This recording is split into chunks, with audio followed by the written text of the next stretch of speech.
I'm doing this video in response to Magus's top 5 Final Fantasy games. Well, for this video, I'm just going to tell my top 5 Final Fantasy games, and my list will probably differ from a lot of people's because my top one is one that many people I don't even think have really played much. And if they have, well, they have. For some reason they didn't like it or something. I don't know. Anyway, number 5. Final Fantasy Crystal Chronicles for the GameCube. I really liked that game, and it was really enjoyable. It was really short though. Once you figured out how to beat it, and it had a really complex way of figuring out how to beat it. But it was still pretty fun. I like the combat system of that game, so that's why I placed it at number 5. Number 4, Final Fantasy X. Mostly because the reason this is like my fourth favorite one is because of the fact the level up system in that game is awesome. Because you don't level up standardly, you level up by putting spheres and stuff on your grid, which is really cool. I found that system to be kind of cool, and the storyline was pretty good, and battle system was simple and stuff like that. Kind of helped me get into some of the other Final Fantasy games better because of the way that battle system was pretty simple and stuff. And the game was sort of short because it was more of a straight through game. Anyway, number 3. I really can't decide which one to put for number 3. So here's what I decided to do.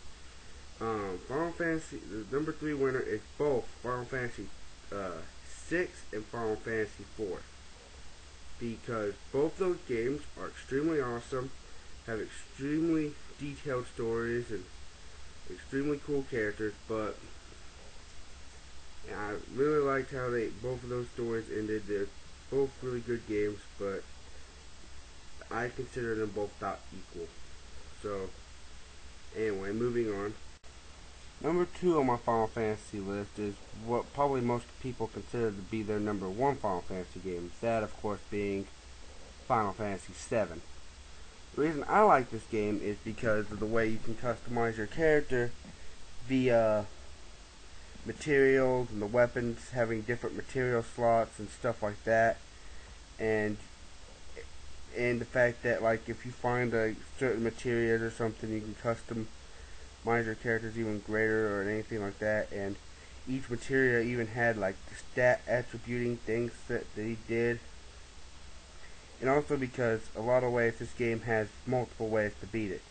Most of the people say that the only way to beat it is Knights of the Round, which is a lie, because I have found a way to beat Sephiroth without even like trying.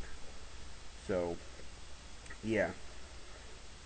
And because I can brag about that, it's the reason that I put this as number 2. And now moving on to number 1. My favorite Final Fantasy game of all is Final Fantasy V.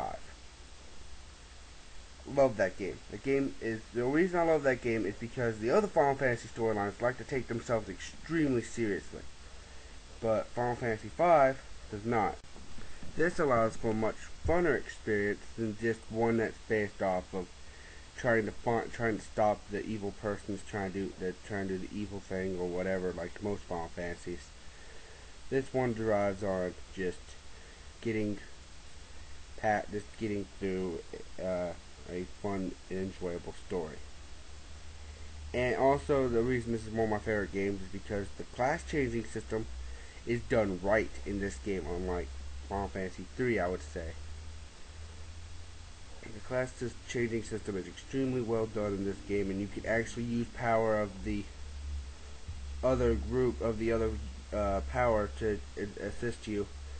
And also, I like this game because of it having one of the most epic battles ever that I can ever see. I've ever seen in a Final Fantasy game.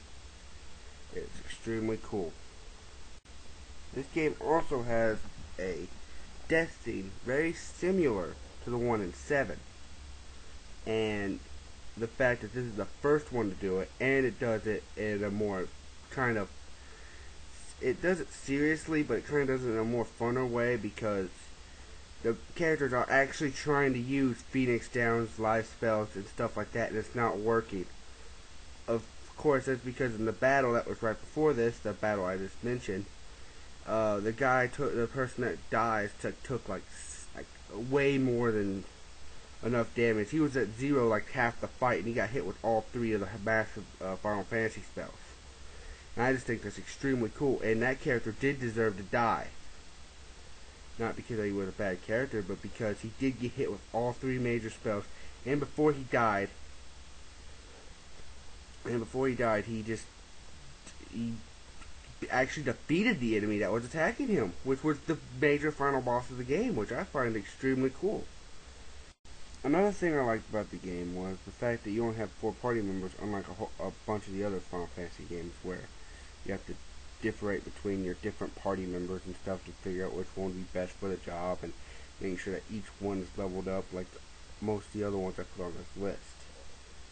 But other than that, I mean, I just find this game to be really, really fun, really, really cool, and the storyline to be really, really fun, unlike some of the other Final Fantasy games, where they're trying to take themselves too seriously, and it's not as enjoyable.